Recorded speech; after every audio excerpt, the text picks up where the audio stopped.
அதாவது அப்பா பிள்ளை சண்டை அப்படின்றத விட ம். பார்க்க வேண்டியது என்னன்னா, ஏன்னா பேசிஸை புரிஞ்சுக்கணும். ம். பாமகன்ற கட்சியை நிறுவனர் மருத்துவர் ராமதாஸ் அவர்கள், அவர் அந்த கட்சியை எப்படி கொண்டு போனாருன்னு நம்ம எல்லாருக்குமே தெரியும். அவருடைய அந்த கட்சியோட ஆரம்பத்திலேருந்து நீங்கள் பார்த்தீங்கன்னா, அதுக்குன்னு ஒரு தனி கொள்கைகளை வகுத்து, அதை திண்ணை பிரச்சாரம் அப்படின்ற அளவில் பார்த்தோம்னா, ஒரு கிராமமாக போய் ஒரு திண்ணைகள்லையும் உட்கார்ந்து அதை வளர்த்தெடுத்தார். இருக்கிறதா பேசணும்.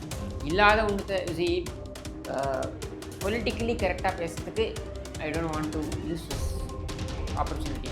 இருக்கிற ஃபேக்டாக பேசணும். இப்போ இப்படியான சூழலில் தான் 2024 கூட்டணி அப்படின்னு பார்த்தீங்கன்னாக்கா, பாமக திமுக கூட்டணிக்கு போக முடியாது. அப்போ எந்த கூட்டணிக்கு போகலாம்? அதிமுக கூட்டணிக்கு போகிறது தான் சரியாக இருக்கும். பாமக தன்னை நிலைநாட்டி கொள்ள வேண்டும். சட்டமன்றத்தில் 2021 நாலு எம்எல்ஏக்களும் நம்ம பாமக எம்எல்ஏக்கள் இருக்காங்கன்னா, விசிகாவும் அதே அளவில் இருக்காங்க அப்படிங்கும்போது, அதற்கு நிகரான ஒரு சக்தியாக அவர்கள் தங்களை காட்டிக் கொண்டிருக்கிறார்கள். அதுதான் பேசப்பட்டது. அதைத்தான் இன்னைக்கு மருத்துவர் ராமதாஸ் அவர்களும் போட்டு உடைத்திருக்கிறார். அவர் என்ன சொல்கிறார்?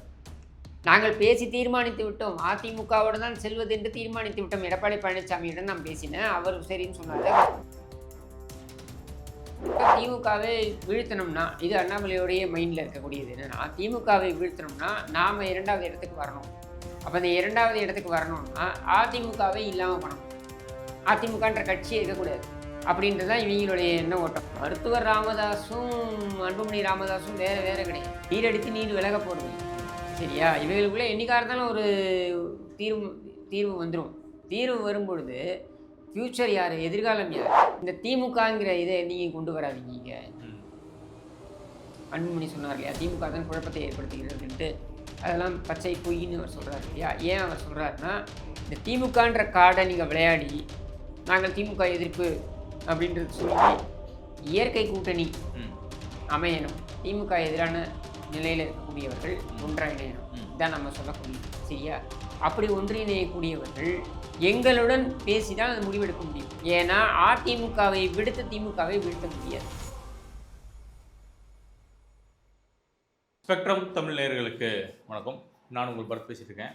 பாமகக்குள்ள ஒரு குழப்ப நிலை உருவாகி இருக்கு. அது காரணம் பாஜகவா, அதிமுகவா, இல்லை இங்கே இருக்கக்கூடிய அவங்க குடும்ப பிரச்சனையா என்னன்னு தெரியல. அதை பற்றி பேசுறதுக்காக இன்னைக்கு கிஷோர் கேசமி அவர்கள் நம்ம கூட இணைஞ்சிருக்காங்க. சார் வணக்கம். சார் வணக்கம். பாமகக்குள்ள அப்பா புள்ள சண்டை போயிட்டு இருக்கு. அதுக்கு காரணம் என்ன சார்? அதிமுகவா, பாஜகவா? அதாவது அப்பா பிள்ளை சண்டை அப்படின்றத விட பார்க்க வேண்டியது என்னன்னா, ஏன்னா பேசிஸை புரிஞ்சுப்போம். பாமகன்ற கட்சியை நிறுவனர் மருத்துவர் ராமதாஸ் அவர்கள், அவர் அந்த கட்சியை எப்படி கொண்டு போனார்னு நம்ம எல்லாருக்குமே தெரியும். அவருடைய அந்த கட்சியோட ஆரம்பத்திலேருந்து நீங்கள் பார்த்தீங்கன்னா, அதுக்குன்னு ஒரு தனி கொள்கைகளை வகுத்து, அதை திண்ணை பிரச்சாரம் அப்படின்ற அளவில் பார்த்தோம்னா, ஒரு கிராமமாக போய் ஒரு திண்ணைகள்லையும் உட்கார்ந்து அதை வளர்த்தெடுத்தார். அப்படியான பாமக 96 தேர்தலில் பார்த்தீங்கன்னாக்க அதிமுகவோட அதிக இடங்களை ஜெயித்தாங்க அந்த தேர்தல். அதுக்கப்புறம் 98 பாமக, அதிமுக, மதிமுக, பாஜக அப்படின்னு கூட்டணி அமைதி தேசிய அளவில் தடம் பதினாங்க. பாமக தலித்தெழில்மொழி அமைச்சராக கூட ஆனார் அந்த பர்டிகுலர் இதில். அதன் பின்னர் பாஜகவுடன் அவர்கள் தொடர்ந்து பயணித்தார்கள். அதாவது நான் சொல்கிறது 1999 2001 பாமக வெளியில் வராங்க. வெளியில் அதிமுகவுடன் கூட்டணி வைக்கிறாங்க, வெற்றி பெறுறாங்க. இன்ஃபேக்ட் கருணாநிதி கைது அந்த சம்பவம் நடந்தபொழுது மருத்துவர் ராமதாஸ் கருணாநிதியை சென்று சந்திக்கிறார். அப்போ கருணாநிதி சொல்கிறார், உங்களால் தான் டாக்டர் இந்த நிலைமை எனக்கு, இதெல்லாம் காரணம் நீங்கள் அங்கே போய் கூட்டணி வச்சதுனால தான் அவங்க ஜெயித்தாங்க அப்படின்ட்டு. ஸோ பாமக ஒரு எண்ண ஓட்டத்தை உருவாக்க ஆரம்பிச்சிருச்சு. என்னென்னா, அவர்கள் எங்கே இருந்தாலும் அது வெற்றி கூட்டணியாக இருக்கும் அப்படின்ற ஒரு எண்ண ஓட்டம். 2006 அது ப்ரூவ் ஆச்சு. ஏன்னா 2004 தேர்தலையும் ப்ரூவ் ஆகுது, அவங்க கூட்டணி வைக்கிறாங்க. 2006 ப்ரூவ் ஆகுது. 2006 பார்த்தீங்கன்னா அவங்க பாமக திமுகவோட கூட்டணி வைக்கிறாங்க. வச்சு அவங்க கணிசமான எம்எல்ஏக்களை, இரட்டை இலக்கத்தில் எம்எல்ஏக்களை ஜெயிக்கிறாங்க. 2009 பாமக வெளியில் அதிமுகவோட கூட்டணி அப்படின்ற முடிவுக்கு வராங்க. அவங்களால ஒரு சீட் கூட ஜெயிக்க முடியல. 2011 திரும்பவும் அதாவது ஒரு திருமண பத்திரிகையை கொண்டு போய் கொடுக்க போனார் மருத்துவர் ராமதாஸ் கோபாலபுரத்துக்கு. அப்படி கொடுக்க போனவரை அப்படியே மடக்கி உள்ளே உட்கார வச்சு அவரே எதிர்பார்த்தது 25 சீட், இவங்க 32 சீட்டு ஒன்று கொடுத்தாங்க எனக்கு தெரிஞ்சு. அது பார்த்தீங்கன்னா விசிகாவும் பாமகவும் ஒரே கூட்டணியில் இருந்தது அந்த 2011 தேர்தலில். படுதோல்வி அடைந்தாங்க. பட் பாமக அது ஒரு சில எம்எல்ஏக்கள் ஜெயிக்க முடியுது. தென் 2014 லோக்சபா தேர்தலில் திமுகவும் தனியாக போச்சு, காங்கிரஸ் தனியாக போச்சு. அப்படி இருந்த சூழ்நிலையில் அவங்க வந்து என்ன பண்ணாங்க, பாஜகவோட அந்த கூட்டணி வச்சாங்க. மதிமுக, பாஜக, தேமுதிக, பாமக என்ற ஒரு கூட்டணி வைத்து அன்புமணி ராமதாஸ் ஜெயிச்சார். அப்புறம் இன்னும் ஒரு 2 எம்பி ஜெயிச்சாங்க அந்த சமயத்தில். பொன் ராதாகிருஷ்ணனும் அன்புமணி ராமதாஸும் 2 பேரும் ஜெயிச்சாங்க. தருமபுரியில் அன்புமணி ராமதாஸும், கன்னியாகுமரியில் பொன் ராதாகிருஷ்ணன் ஜெயிச்சாருன்னு. இதான் அவங்களுடைய பயணம். 2016 அஃப்கோர்ஸ் அவங்க வந்து மாற்றம் முன்னேற்றம் அன்புமணி அப்படின்னு முயற்சி பண்ணாங்க, தனியாக போய் முயற்சி பண்ணாங்க. 2019 அதிமுகவோட வந்தாங்க. 2021 அதிமுகவோட வந்தாங்க. 2024 அவங்க எடுத்த அந்த முடிவு இருக்கு இல்லையா, அதுதான் இந்த பாமகவுடைய இன்றைய பிரச்சனைகளுக்கெல்லாம் காரணம். 2024 அவங்களுடைய சாய்ஸ் என்னென்னா, விசிகா திமுகவுடன் பலமாக இருக்கின்ற நிலையில். 2011 அப்புறம் பார்த்தீங்கன்னாக்கா விசிகா பாமக எந்த நிலையிலும் சேர முடியாது. முக்கியமாக தருமபுரியில் அந்த கலவரம்லாம் நடந்தது இல்லையா, இந்த பிரச்சனைகள்லாம் நடந்ததுக்கப்புறம் மிகப்பெரிய அளவில் அது ஒரு பிளவாயிடுச்சு. விசிகாவும் பாமகவும் எந்த நிலையிலும் சேர முடியாது. விசிகா இருக்கிற அணியில் பாமக வந்தால் விசிகாவுடைய வாக்காளர்கள், அதாவது தலித் வாக்காளர்கள் பாமகவுக்கு ஓட்டு போட மாட்டாங்க, விசிகாவுக்கு ஓட்டு போட மாட்டாங்க, அந்த கட்சிக்கு அந்த கூட்டணியில் இருக்கவங்களுக்கு ஓட்டு போட மாட்டாங்க அப்படின்ற ஒரு அளவில் இருக்குது. அதே தான் பாமகவுடைய வாக்காளர்கள் மத்தியிலும். விசிகா இருக்குன்னா அதுக்கு போட மாட்டாங்க. கிராமங்கள் அளவில் இது பரவி இருக்குது. எந்த அளவு அப்படின்னா, நீ அந்த பானை சின்னத்தை வந்து வரையக்கூடாது அப்படின்னு ஒரு சில கிராமங்களில் எதிர்ப்பு, மாம்பழ சின்னத்தை வரையக்கூடாதுன்னு ஒரு சில இடங்களில் எதிர்ப்பு. உதாரணத்திற்கு அதிமுகவோட கூட்டணியில் பாமக இருந்த பொழுது 2021 பல கிராமங்களில், நான் சொல்கிறது கடலூர்லேயே எடுத்துப்போம் ஒரு உதாரணத்திற்கு, கடலூரில் பல கிராமங்களில் பார்த்திங்கன்னா, அதாவது தலித் மக்கள் இருக்கக்கூடிய கிராமங்கள், காலனிகள், அந்த மாதிரியான அவங்க வந்து நீங்கள் இரட்டை இலையை போடுங்க எங்களுக்கு பிரச்சனை இல்லை, எம்ஜிஆர், செல்வி ஜெயலலிதா இவங்க படங்களை போடுங்க எங்களுக்கு பிரச்சனை இல்லை, மாம்பழம் வந்து போடக்கூடாது இப்படின்னு எதிர்ப்பு தெரிவிக்கிற நிலையில் அந்த அளவுக்கு அந்த ஒரு வன்மம் வந்து கிரியேட் ஆகிருக்கு. சரியா, இதான் கல நிலவரம். சரி, இருக்கிறதா பேசுவோம். இல்லாத ஒன்றுத்த பொலிட்டிக்கலி கரெக்டாக பேசுறதுக்கு I don't want to use this opportunity. இருக்கிறத ஃபேக்டாக பேசுவோம். இப்போ இப்படியான சூழலில் தான் 2024 கூட்டணி அப்படின்னு பார்த்தீங்கன்னாக்கா பாமக திமுக கூட்டணிக்கு போக முடியாது. அப்போ எந்த கூட்டணிக்கு போகலாம்? அதிமுக கூட்டணிக்கு போகிறது தான் சரியாக இருக்கும். பாமக தன்னை நிலைநாட்டி கொள்ள வேண்டும். சட்டமன்றத்தில் 2021 4 எம்எல்ஏக்களும் நம்ம பாமக எம்எல்ஏக்கள் இருக்காங்கன்னா, விசிகாவும் அதே அளவில் இருக்காங்க அப்படின்னும் பொழுது அதற்கு நிகரான ஒரு சக்தியாக அவர்கள் தங்களை காட்டிக் கொண்டிருக்கிறார்கள். அப்படின்ற சூழலில் தனியாக போக முடியாது. அங்கே தான் வந்து அதிமுக 2023 செப்டம்பர் 25 எடப்பாடி பழனிசாமி பாஜக கூட்டணியிலேருந்து வெளியேறுவதாக தெரிவித்து விட்ட நிலையில் பாமகவுடைய சாய்ஸ் அதிமுகவுடன் செல்வது தான். அதிமுக, பாமக, தேமுதிக இந்த கூட்டணி தான் அவங்க, எஸ்டிபிஐ இந்த கூட்டணி அவங்க கொண்டு போகணுன்றது தான் அவங்களுடைய எண்ண ஓட்டமாக இருந்தது. அதுதான் பேசப்பட்டது.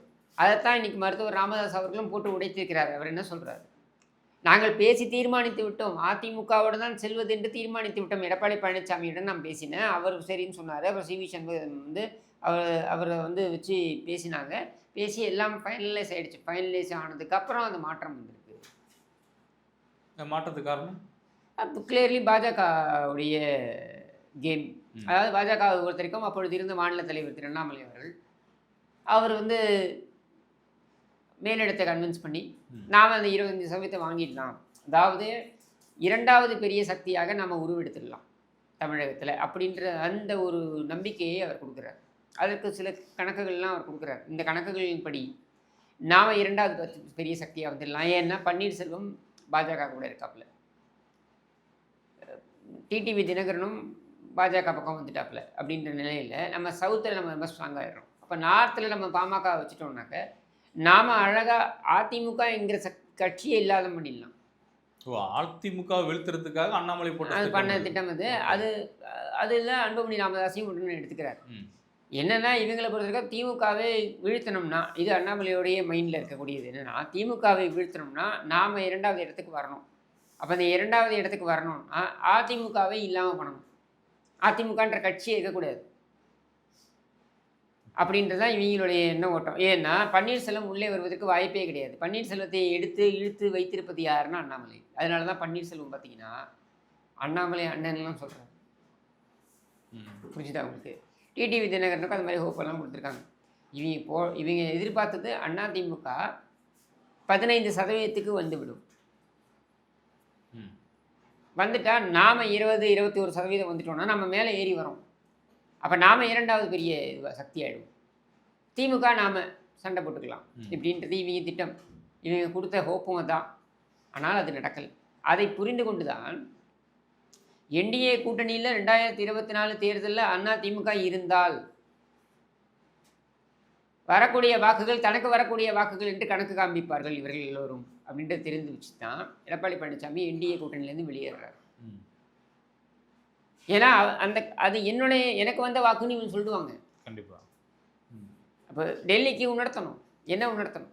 இங்கே 2வது பெரிய சக்தியாக நாங்கள் தான் இருக்கிறோம் என்பதனை உணர்த்த வேண்டும். நீ என்னதான் பன்னீர்செல்வத்தையும் டிடிவி தினகரையும் வச்சு கும்மி அடித்தாலும் அவங்களால ஓட்டை சிதறடிக்க முடியுமே தவிர்த்து அவங்களால ஓட்டை சிதறடிக்க முடியும். மற்றபடி அவங்களால எனக்கு நிகரான சக்தி என்று காண்பிக்க முடியாது என்பதனை காண்பிக்க வேண்டும், நிரூபிக்க வேண்டும் என்பதற்காகத்தான் அவர் அதில் வெளில வந்துடுறார்.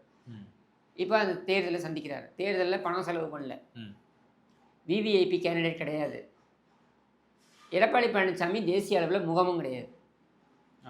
சரியா? அப்போது தேசிய அளவில் பிரதமர் வேட்பாளர் யார்? ராகுல் காந்தியா நரேந்திர மோடியா? இதுதான் நாங்கள் பார்க்கப்படும். அப்படி பார்க்கும் பொழுது நரேந்திர மோடிக்கு வாக்களிப்பதா ராகுல் காந்திக்கு வாக்களிப்பதா இப்படின்றது தான் வரும். அதுக்கப்புறம் தான் வேறு இதுக்கு வரும். அப்போ அந்த இடத்துல எடப்பாடி பழனிசாமி என்ன சொல்கிறாரு? என்னுடைய கட்சி இருக்கக்கூடிய வாக்கு பலம் என்ன நான் காமிக்கிறேன் அப்படின்ட்டு 2வது பெரிய கட்சியாக 23% அமர்ந்துட்டாங்க. இவங்க என்னதான் AC Shanmugam, John Pandian, TTV Dhinakaran, Devanathan Yadav, Pachamuthu இப்படி சாதி தலைவர்கள்லாம் நிற்க வச்சு அவங்களுடைய செல்வாக்கையும் தன்னுடைய கணக்கில் காண்பித்து இவர்கள் என்னதான் போய் நெருக்கினாலும் இவர்களால் 2014 பொன்னார் இருக்கும்பொழுது வாங்கின அந்த பர்சன்டேஜை கூட ரீச் பண்ண முடியல. தான் உண்மை. சரியா? பாஜகவுடைய வாக்கு வங்கி 11% அப்படின்னு காமிக்கிறாங்க. பாஜகவுடைய வாக்கு வங்கி 11% என்பது மோடிக்கு விழுந்த ஓட்டு தான் தவிர்த்து பாஜகங்கிற கட்சிக்கு விழுந்த ஓட்டு கிடையாது. இப்போ இதை டெல்லி கணக்கு எடுக்குது. எடுப்பாங்க இல்லையா? நம்பர்ஸ் தானே. எண்ட் ஆஃப் தி டே நீங்கள் என்ன தான் அப்படி இப்படி நீங்கள் பில்டப்லாம் காமிச்சாலும், மீடியாவில் பில்டப் காமிக்கலாம், சோஷியல் மீடியாவில் பில்டப் காமிக்கலாம், கடைசியில் பூத்தில் என்ன இருக்குன்றது கேட்பாங்கல்ல.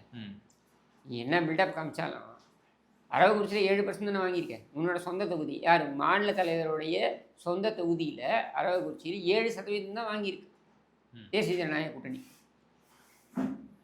நீயே வந்து உன் சொந்த தொகுதியில் போட்டிடாமல் கோயம்புத்தூர்னு ஏற்கனவே பாஜக அங்கே கணிசமாக வாக்குகள் வைத்திருக்கின்ற கோயம்புத்தூரில் தானே வந்து நீ வந்து நிற்கிற. நீ என்ன அரவக்குறிச்சியில் நின்ன? சரியா? அதனால் இதையெல்லாம் அவர்கள் கருத்தில் எடுத்துக்கொள்கிறார்கள். கருத்தில் எடுத்துக்கொள்ளும் பொழுது அவர்களுக்கு நல்லா தெரியுது, நம்பர்ஸ் தெளிவாக காட்டுது. திமுக வீழ்த்தப்பட வேண்டும். திமுகவை வீழ்த்தினாதான் 2029 உங்களுக்கு வந்து பலவீனப்படுத்த முடியும். 99 இடங்கள் அப்படின்னு பெற்றிருக்கிற காங்கிரஸ் 180 இடங்களுக்கு போயிடுச்சுன்னா அவங்க ஆட்சியை பிடிச்சிருவாங்க. 240 என்று இருக்கின்ற உங்களுடைய எண்ணிக்கை 200க்கு வந்துருச்சுன்னா நீங்கள் ஆட்சியை இழந்துருவீங்க.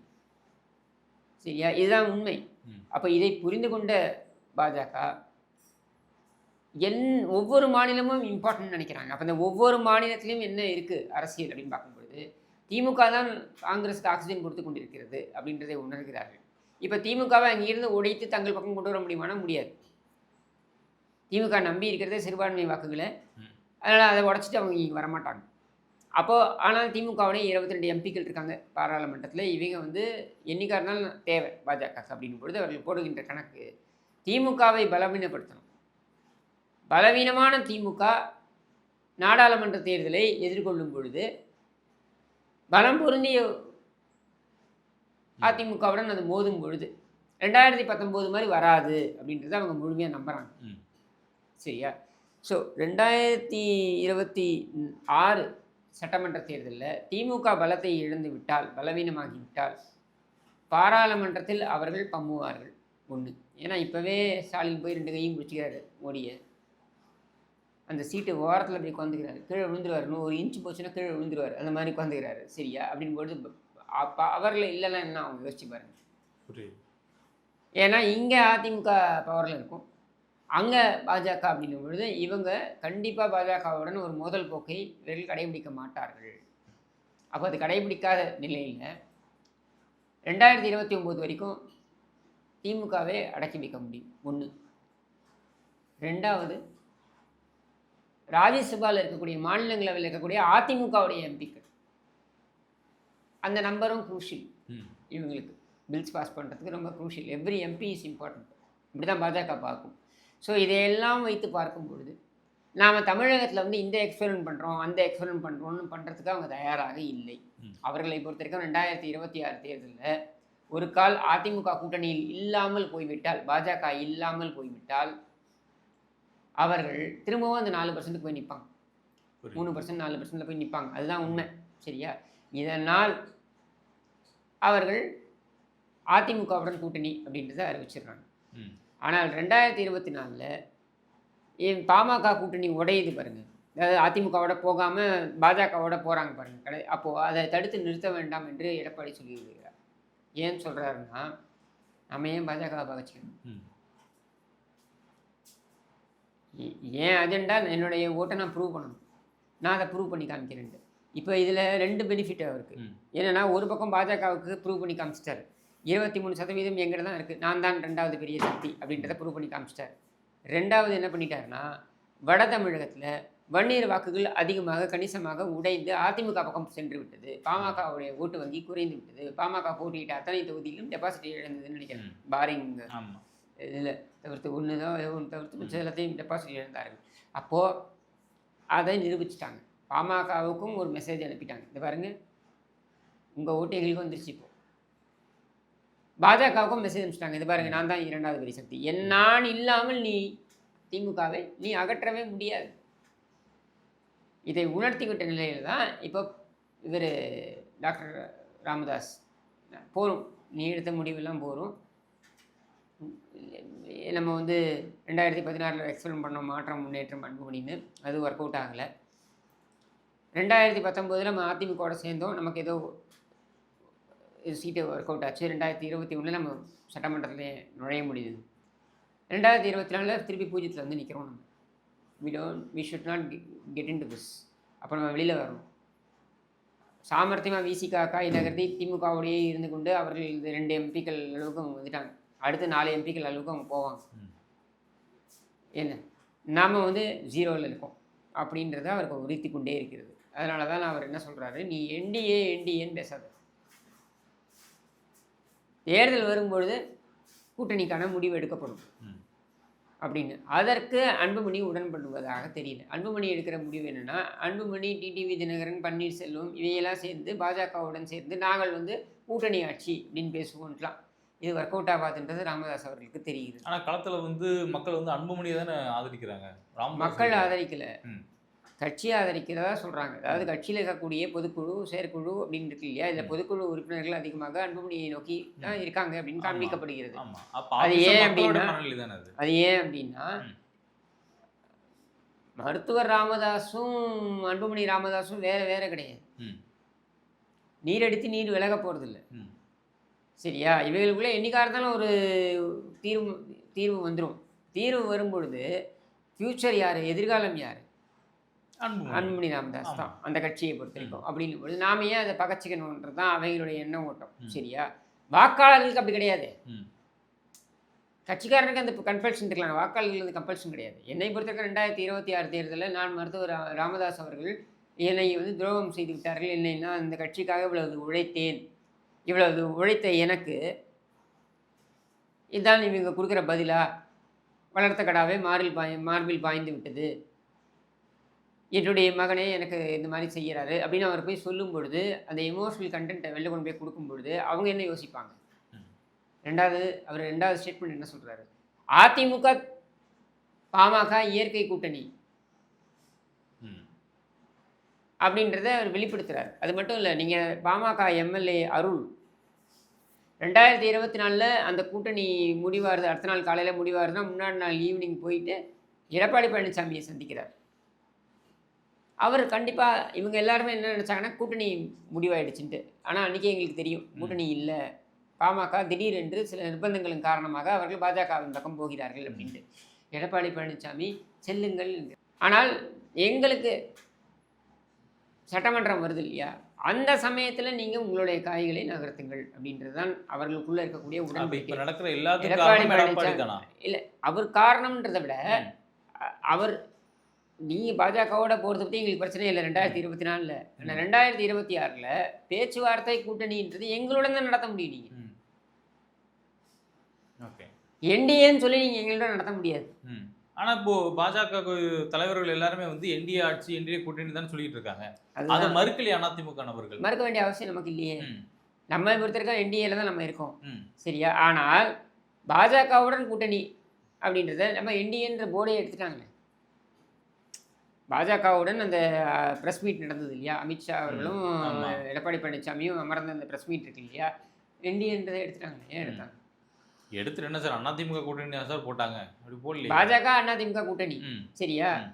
பாஜகவுடன் நாங்கள் கூட்டணி வைக்கிறோம், முடிஞ்சிருச்சு, ம். ஓவர். அடுத்து பாமகவுடன் நாம கூட்டணி பேச்சுவார்த்தை நடத்துவோம். ம். தேமுதிக சுதீஷ் வந்தார், எடப்பாடி பழனிசாமியை சந்தித்தார். அவங்க சொல்லிட்டாங்க, உங்களுக்கு வந்து 2026 பிப்ரவரியில் ராஜ்யசபா எம்பி அது நான் உங்களுக்கு கொடுத்துட்றேன் அப்படின்னு சொல்லிட்டாங்க. அதை எழுதியும் கொடுத்துட்டாங்க. ம். எழுதி கொடுத்துட்டாங்க. ஜூன் இப்போ நம்ம இருக்கோம், ஜூலை, August, September, October, November, December, ஜனவரி, பிப்ரவரி 8 மாதம் தான். ம். இந்த 8 மாதம் இவங்க பொறுக்க மாட்டாங்களா? கண்டிப்பாக பொறுப்பாங்க, தேவைன்னா. இல்லை அவங்க திமுகவோட போகணும்னு நினச்சாங்கன்னா அது வேறு விஷயம். பட் அங்கே போனால் திமுக எப்படி அகாமடேட் பண்ணணுன்ற கேள்வியும் இருக்குது, சரியா? ஸோ அதனால் அவங்களுக்கும் அந்த இதை கொடுத்துட்டாரு. ம். என்னென்ன நான் எழுதி கொடுத்துட்டேன். தேமுதிக எங்களுடன் கூட்டணி தொடர்கிறது, அதன் அடிப்படையில் நாங்கள் இது கொடுக்குறோம். எப்படி கூட்டணி தொடர்கிறதுங்கிற அடிப்படையில் நாங்கள் கொடுக்குறோம். அப்போ நீ கூட்டணியை வந்து ஜனவரி 9 அவங்களோட மாநில மாநாடு ஏதோ வச்சுருக்காங்க, அந்த மாநாட்டில் நீங்கள் அறிவிக்க போகிறோன்றாங்க. அறிவிச்சிங்கன்னா பிப்ரவரியில் ராஜ்யசபா சீட்டு முடிஞ்சிருச்சு. பாமகவை பொறுத்த வரைக்கும் அவர் சொல்லக்கூடியது என்ன? எங்களுடன் நீங்கள் பேச்சுவார்த்தை நடத்துங்க. இந்த என்டிஏன்னு வருது, அந்த கதையெல்லாம் வேணாம், சரியா? இப்போ தினகரன் அம்மாவின் கட்சி வந்து வர வேண்டும் என்று சொல்கிறது. ஆனால் அம்மாவின் கட்சி இது எடப்பாடி பழனிசாமியோட கட்சி. இன்னைக்கு அதிமுக எடப்பாடி பழனிசாமி அவர்களுடைய கட்சி, சரியா? அம்மாவின் கட்சினா அது அம்மாவின் கட்சி, தலைவரோட கட்சி, அதெல்லாம் வேற. இன்னைக்கு என்ன எடப்பாடி பழனிசாமியோட கட்சி. அப்போ அந்த தலைமையை நீ ஏற்றுக்கிற வரைக்கும் உனக்கு இடம் இருக்குது. நீ ஏற்றுக்காத உனக்கு இடம் கிடையாது. நீ நாங்கள் மிரட்டல, யதார்த்தத்தை சொல்கிறோம். இதில் மிரட்டுறதுக்கு எதுவுமே கிடையாது. யாரும் மிரட்ட முடியாதுங்க. இது வந்து யதார்த்தம், இதுதான், சரியா? இப்போது பாமகவை வைத்து நீங்கள் நெகோஷியேட் பண்ணலான்னு நினச்சிங்க, என்டிஏன்னு. இப்போ அந்த பானையை உடைத்து விட்டார் யார்? மருத்துவர் ராமதாஸ். என்னன்ட்டு அதிமுகவோட இயற்கை கூட்டணிங்க, அங்கோட தான் நம்ம போயிருக்கணும். இவங்க கூட வச்சதுக்கு காரணம் வந்து கொள்கையும் ஒன்றும் இதெல்லாம் கிடையாதுங்க. இல்லை மோடி அவர்கள் மீதான இது அதெல்லாம் ஒன்றும் கிடையாதுங்க. அவங்க 2 பேரும் வந்து அழுதாங்க, வேறு வழி இல்லை. எனக்கே தெரியாமல் இவங்க எல்லாம் கூப்பிட்டாங்க. திடீர்னு பார்த்தா பாரத் மாதா கி ஜெயின் கத்திக்கிட்டு இருக்கான் ரோட்டில். திடீர்னு பார்த்தா உள்ளே வந்து நிற்கிறான், இவனுக்கு சாப்பாடு அரேஞ்ச் பண்ணுறேன்னு இவங்க சொல்கிறாங்க. அப்படின்றதுலாம் அதை ஏன் போட்டு உடைக்கிறாருன்னா, மேக்ஸ் இட் வெரி கிளியர். பாமகவோட இயற்கை கூட்டணி கிடையாது பாஜகவுடன். பாமகவுடைய இயற்கை கூட்டணி அதிமுகவுடன் தான் அப்படின்றத தெளிவுபடுத்துகிறார். ஸோ நெகோசியேஷன் வந்து சுதீஷ் எடப்பாடி பழனிசாமியுடன் செய்கிறார் ராஜ்யசபா இதுக்கு. மருத்துவர் ராமதாஸ் இயற்கை கூட்டணி அதிமுகவுடன் தான் என்று சொல்லிவிட்டார். அப்படின்ற நிலையில் இந்த கேங்கை சேர்ந்துக்கிட்டு அதிமுகவை மிரட்டலாம் என்கிற அந்த ஃபார்முலா ஒர்க் அவுட் ஆகாது, தெளிவாயிடுச்சு. இவ்வளோதாங்க.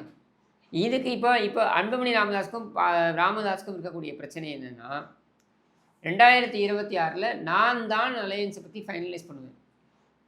நீ 26க்கு அப்புறம் நீ என்னமோ பண்ணிட்டு போ. ஆனால் 26 என்னுடைய முக்கியமான ஒரு தேர்தல். என்னுடைய வயதை மனதில் கொண்டு அது ஒரு முக்கியமான தேர்தலாக நான் பார்க்கிறேன். நான் தான் முடிவு பண்ணுவேன் அப்படின்றதுல ரொம்ப தெளிவாக இருக்கார் மருத்துவர் ராமதாஸ். அதனால தான் இந்த திமுகங்கிற இதை நீங்கள் கொண்டு வராதீங்க. அன்புமணி சொன்னார் இல்லையா, திமுக தான் குழப்பத்தை ஏற்படுத்துகிறதுன்ட்டு, அதெல்லாம் பச்சை பொய்ன்னு அவர் சொல்கிறார் இல்லையா. ஏன் அவர் சொல்கிறாருன்னா, இந்த திமுகன்ற கார்டை நீங்கள் விளையாடி நாங்கள் திமுக எதிர்ப்பு அப்படின்றது சொல்லி நீங்கள் வந்து இனியும் வந்து அந்த லாபி பண்ண முடியாது.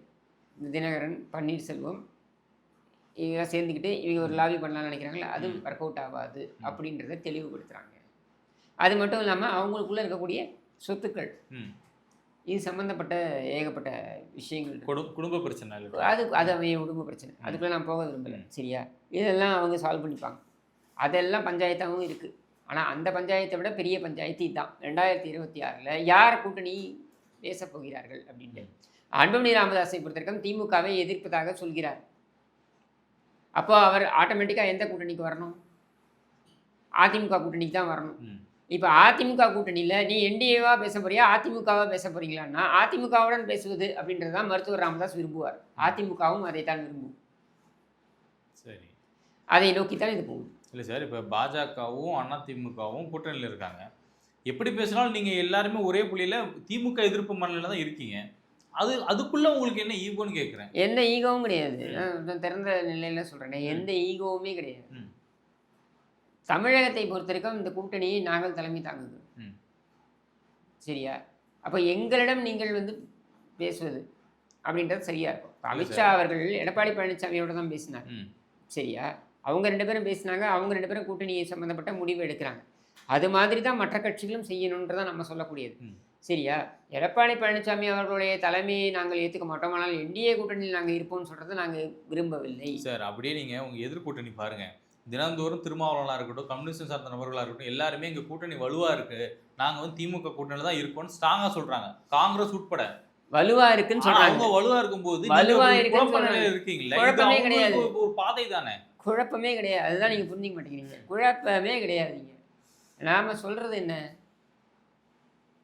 இயற்கை கூட்டணி அமையணும், திமுக எதிரான நிலையில் இருக்கக்கூடியவர்கள் ஒன்றிணையணும், இதான் நம்ம சொல்லக்கூடியது. சரியா, அப்படி ஒன்றிணையக்கூடியவர்கள் எங்களுடன் பேசிதான் அது முடிவெடுக்க முடியும். ஏன்னா அதிமுகவை விடுத்து திமுகவை வீழ்த்த முடியாது. அதே அதிமுக பாஜக நாடாளுமன்ற தேர்தல் தனித்தனி தான் நின்னாங்க. 2021 சட்டமன்றத்தில் ஒன்னாவும் நின்னாங்க. தனித்தனியாக நின்னப்பையும் திமுக வீழ்த்த முடியல, ஒன்னா நின்னப்பையும் திமுக வீழ்த்த முடியல. அப்புறம் நம்ம இது எப்படி எடுத்து நாடாளுமன்ற தேர்தலையும் சட்டமன்ற தேர்தலையும் நீங்கள் பொருத்தி பார்க்கக்கூடாது. சரி, நாடாளுமன்ற தேர்தலில் திமுக வாங்கக்கூடிய வாக்குகள், திமுக கூட்டணி வாங்கக்கூடிய வாக்குகள் அப்படின்றது ராகுல் காந்தியா மோடியான்றதை வச்சு. சரியா, சட்டமன்ற தேர்தல் என்பது அப்படியே மாறுது. சரியா, நாடாளுமன்ற தேர்தலில் பாஜகவுக்கு நம்ம சர்வே எடுக்க போகும்பொழுதே நம்ம பார்க்குறோம். நாடாளுமன்ற தேர்தலில் பாஜகவுக்கு நாங்கள் வாக்களிக்கிறோம் அப்படின்னு சொல்லக்கூடியவர்கள் சட்டமன்ற தேர்தல் என்று வந்தால் நாங்கள் அதிமுகவுக்கு வாக்களிப்போம் அப்படின்னு சொல்கிறவங்களும் இருக்காங்க. சரியா, ஏன்னா மோடியா ராகுல் காந்தியானா நான் மோடியை சூஸ் பண்ணுறேன், ஸ்டாலினா எடப்பாடி பழனிசாமியானா நான் எடப்பாடி பழனிசாமியை சூஸ் பண்ணுறேன் அப்படின்னு சொல்லக்கூடியவர்கள் இருக்காங்க. ஸோ இந்த 18% வாங்கினாங்க பாருங்கள், என்டிஏ வாங்கினதும் இந்த 23% இருக்குது பாருங்கள். இது ரெண்டும் வந்து ஒரே காமன் ஓட்டர்ஸ் தான் சட்டமன்றம் என்று வரும்பொழுது. அப்போது இது ரெண்டுமே சேரக்கூடியது தான். இப்போ அது ரெண்டும் சேர்ந்துருச்சு. இப்போ நம்ம சொல்லக்கூடியது இங்கே என்னென்னா, இது ரெண்டும் சேருது அப்படின்னும் பொழுது இதில் குழப்பத்தை விளைவிக்கலாம் என்று நினைக்கக்கூடியவர்கள் தான் இந்த கூட்டணி ஆட்சி ஆச்சா போச்சா இதெல்லாம் பேசுறதுக்கு. இந்த கூட்டணி ஆட்சி பேசுறதுக்கு வரக்கூடியவர்கள் என்ன பண்ணுறாங்கன்னா, இவங்க எல்லாம் சேர்ந்துக்கிறது, செட்டு சேர்ந்துக்கிறது. பன்னீர்செல்வம், தினகரன் இவையெல்லாம் செட்டு சேர்ந்துட்டு இந்த பக்கம் இவங்க இப்போ அதுக்கு தேவைப்படுறது என்னென்னா பலமான ஒரு கட்சி பாமக. அந்த ஆட்டத்துக்கு பாமக விரும்பவில்லை, துணை போக விரும்பவில்லை. ஏனென்றால் 2024 நாடாளுமன்றத்தில் தேர்தலில் அந்த மாதிரி துணை போய் கையை சுட்டு கொண்டது. இதில் லாஸ் தினகரனுக்கோ பன்னீர்செல்வத்துக்கோ கிடையாது, பாஜகவுக்கும் லாஸ் கிடையாது. 2024 தேர்தலில் மிகப்பெரிய லாஸ் யாருக்குன்னா பாமகவுக்கு. தங்களுடைய வாக்கு வங்கியை இழக்கிறார்கள் அவர்கள். அப்போ இனியும் அதை இழக்க விரும்பவில்லை அவர்கள்.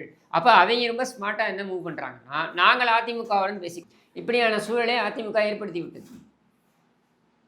இப்போ தேமுதிகவும் சுதீஷ் போய் நேராக போய் யார்கிட்ட பேசினார், எடப்பாடிட்டு தானே பேசுகிறார், எடப்பாடி பழனிசாமிகிட்ட தானே அவர் நேராக போய் பேசுகிறார் சுதீஷ். சரியா, பிரேமலதா விஜயகாந்த் அவர்கள் வந்து அவங்களுடைய கட்சியினரை உற்சாகப்படுத்துவதற்காக அவங்க சொல்ல தான் செய்வாங்க. கூட்டணி என்பதை நாங்கள் தேர்தல் வரும்போது முடிவு செய்வோம். இதெல்லாம் அவங்க சொல்கிறதெல்லாம் தப்பே கிடையாது. ஆனால் நேச்சுரலாக எங்கே வந்து நிற்குது அது? தேமுதிக, பாமக, மருத்துவர் ராமதாஸை பகைத்து கொண்டு அன்புமணி ராமதாஸால் தேர்தலை சந்திக்க முடியாது. அப்படி சந்திக்கக்கூடிய நிலை இருந்தால் நான் தான் ஐயா, நான் சொல்கிறதான் நீங்கள் எல்லாம் கேட்கணும். அவர் சொல்கிறத நீங்கள் கேட்க வேண்டிய அவசியம் கிடையாது. ஏன்னா நான் தான் கட்சி தலைவர், அவர் நிறுவன தலைவராக இருக்கலாம், அவருக்கு பழுத்த அனுபவம் இருக்கலாம், இல்லைன்னு நான் மறுக்கலை. ஆனால் நான் சொல்கிறது தான் இந்த கட்சிக்கு இன்றைக்கு நீங்கள் பின்னாடி நோக்கி பார்க்குறீங்க. பின்னாடி நோக்கி பார்த்தா ராமதாஸ் அவர்களை நீக்கிட்டு பார்க்க முடியாது. ஏன்னா அவருடைய உழைப்பு அவ்வளோ இருக்குது சரியா. ஆனால் எதிர்காலத்தில் என்னுடைய உழைப்பு தான் இருக்கும் அப்படின் பொழுது நான் சொல்கிறதை தான் நீங்கள் கேட்கணும் அப்படின்னு தினமாக சொல்ல மாட்டேங்கிறாரு எங்கள் ஐயா. அவர் தான் குலசாமி, அவர் சொல்படி தான் அப்படின்னு ஏன் நீங்கள் சொல்கிறீங்கன்னா உங்களுக்கே தெரியுது. வாக்குகள் உங்களிடம் கட்சி இருக்கலாம், வாக்குகள் அங்கே இருக்கிறது. அப்போ ராமதாஸ் அவர்களை தவிர்த்து அன்புமணி ராமதாஸால் பாமகவை முன்னெடுத்து செல்ல முடியாது அப்படின்றதே அன்புமணி ராமதாஸ் அவர்களே உணர்வதால் தான் அவரால் திடமாக வந்து நான் தான் தலைமை, நான் சொல்வது தான் அப்படின்னு முன்னால் திடமாக ஏன் சொல்ல முடியல? சந்திரபாபு நாயுடு சொன்னார்ல, நான் தான், என்டி ராமாராவ் கிடையாது, நான் தான் அப்படின்னார்ல, அந்த மாதிரி ஏன் உங்களால் சொல்ல முடியல? அகிலேஷ் யாதவ் சொன்னாப்புல, முலாயம் சிங்லாம் கிடையாது, நான் தான் முடிவு செய்வேன் அப்படின்னு சொன்னாப்புல, ஏன் உங்களால் அதை சொல்ல முடியல? தேஜஸ்வி யாதவ் சொன்னார்ல, நான் தான் அப்படின்னு, அந்த மாதிரி ஏன் உங்களால் சொல்ல முடியல? அப்போ நீங்கள் சொல்ல முடியாததுனால தான் நீங்கள் வந்து அவர் சார்ந்து இருக்க வேண்டிய நிலையில் இருக்குது. அது சொல்லாத வரைக்கும் உங்களால் தனியாக போய் சந்திக்க முடியாது தேர்தலில். அன்புமணி உசுப்பேத்துறீங்களோ? நான் உசுப்பேத்தல. நான் சொல்கிறது என்னென்னா, ஒரு லீடர் தன்னை அக்செப்ட் பண்ணிக்கணும். ஒரு leader has to say that I am தி, நான் சொல்கிறது தான். ஓகே. இப்போ பன்னீர்செல்வம் எடப்பாடி பழனிசாமி அவர்கள்னு வரும்பொழுது எடப்பாடி பழனிசாமி ஏன் நிற்கிறாரு? நான் தான். இந்த பன்னீர்செல்வம் அப்படி பண்ணலையே. அம்மாவின் ஆசை பெற்று பரதன் பரதன், அப்புறம் அந்த டெல்லிக்கு போவோம், குஜராத்துக்கு போய் காவி துண்டை போட்டுக்கிட்டு அங்கே நிற்போம், அப்புறம் 3வது ரோவில் போய் நிற்போம் எங்கே ஆந்திராவில் பதவியேற்பு விழாவில். எனக்கு பாருங்கள் எவ்வளோ பேரில் என்னை கூப்பிட்றாங்க பாருங்கள். ரஜினி சூப்பர் ஸ்டார் ரஜினிகாந்த் வீட்டில் கொலு வச்சாலும் சுண்டல் வாங்கி சாப்பிட்றதுக்கு போயிடுது, அங்கே போய் நிற்கிறது. இந்த மாதிரிலாம் நீ பண்ணிட்டு தான் உன்னை தலைவராக யாரும் பார்க்க மாட்டாங்க. தலைவன் என்பது தன்னை அசர் பண்ண போது குழு என்னோடது. அவர் சிவி சண்முகம் பிடிச்சி சொன்னார்ல, மைக்கை பிடிச்சிட்டு நிராகரிக்கிறோம்னு சொன்னார்ல, அதுதான். அதைத்தான் வந்து ஒரு கட்சி தொண்டன் விரும்புவான், மக்களும் தான் விரும்புவான். நீ அசர்ட் பண்ணு சரியா. மருத்துவர் ராமதாஸ் மேலே நமக்கு மற்றற்ற மரியாதையும் மதிப்பு எல்லாமே இருக்குது. ஆனால் தலைவனாக நீ எல்லாமே முடிவு பண்ணிட்டீங்கல்ல, நீங்கள் முடிவு பண்ணதுனால தான் மைக்க தூக்கி போட்டீங்க. இல்லைன்னா பொதுக்குள்ள வாய மூட்டு இருந்துக்கலாம்ல, நீ ஏன் மைக்க தூக்கி போட்டீங்க? ஏன் போட்டீங்க சார்? மைக்க தூக்கி போட்டிங்கல்ல, போட்டால் அப்போ நின்றுடணும். இல்லைனா அவர் காலம் வரைக்கும் அவர் சொல்வதை கேட்டு நம்ம நடப்போம் அப்படின்னு இருக்கலாம், ஒன்றும் தப்பு கிடையாது. உங்களால் அதுவும் பண்ண முடியல இதுவும் பண்ண முடியலன்னா அப்போ நீங்கள் 2 கண்டாம் ஸ்டேஜில் இருக்கீங்க, அவ்வளோதான். இதில் என்ன உசுப்பேற்றது இருக்குது? நிறைவாக ஒரே ஒரு கேள்வி சார். பாமகவுடைய இந்திய நிலைக்கு காரணமாக இருக்கக்கூடிய அந்த நாரதர் யார் சார்? இது எடப்பாடி பழனிசாமி அவர்களா, அண்ணாமலையா, இல்லை திமுகவா? அண்ணாமலையெல்லாம் அதுக்கெல்லாம் வர்த்து கிடையாதுங்க சரியா. அதுக்கு அதை முடிஞ்சு போன கதை, செத்தப்பாம்பு அடிக்க வேண்டாம், அதனால் அதை விட்டுருங்க. இங்கே என்னென்னா, பாமகவை வைத்து ஒரு ஆட்டம் ஆடலாம் என்று 2024 ஒரு முயற்சியை செய்தார்கள். அது ஃபெயிலியர் ஆகிடுச்சு. ஓகே சரியா. இப்போ ஃபெயிலியர் ஆகிவிட்ட நிலையில் அதையே வச்சு திரும்பி ஒரு லாபி பண்ணலான்னு நினைக்கும் பொழுது அதற்கு நாங்கள் ஆள் கிடையாது அப்படின்றது தான் மருத்துவர் ராமதாஸ் இங்கே முன்வைக்கிறார். ஸோ இதில் நாரதர்லாம் யாரும் இல்லை. இதில் ஒரு அட்டெம்ப்டை பண்ணாங்க, அது ஃபெயிலியர் ஆகிடுச்சு. அந்த ஃபெயிலியர் ஆனதில் லாஸ் யாருக்குன்னா அட்டெம்ப்ட் பண்ணவங்க யாருக்கும் கிடையாது. லாஸ் வந்து பாமகவுக்கு. அதை பாமகவின் நிறுவன தலைவர் ராமதாஸ் அவர்கள் புரிந்து கொண்டு விட்டார். அவ்வளோதான். பொறுத்தது பார்ப்போம் சார். சட்டமன்ற தேர்தலில் திமுக எதிர்த்து அதை வீழ்த்துறதுக்கு எதிர்கட்சிகள் எல்லாரும் ஒன்றிணைகிறாங்களா? பாமகக்குள்ளே இருக்கக்கூடிய பிரச்சனைகள் முடிவுக்கு வருதான்னு பார்ப்போம். ரொம்ப நன்றி சார்.